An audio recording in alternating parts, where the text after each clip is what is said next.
Hey, what's going on, you guys? So, for today, I am going to show you how to create Instagram highlights without adding to your story. So, this is going to be quick and easy. So, let's start.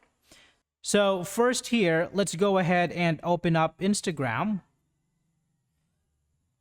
Tap on your profile icon and tap on the plus sign. Tap on story. Now, from here, you can tap on the settings icon on the upper right corner and tap on story. So here under hide story from, you can actually go ahead and select all your friends in Instagram to hide it from them. Or you can also have a second account and add that to your close friends and then select that account so that when you post it, it's only you and your second account is going to see it on your story.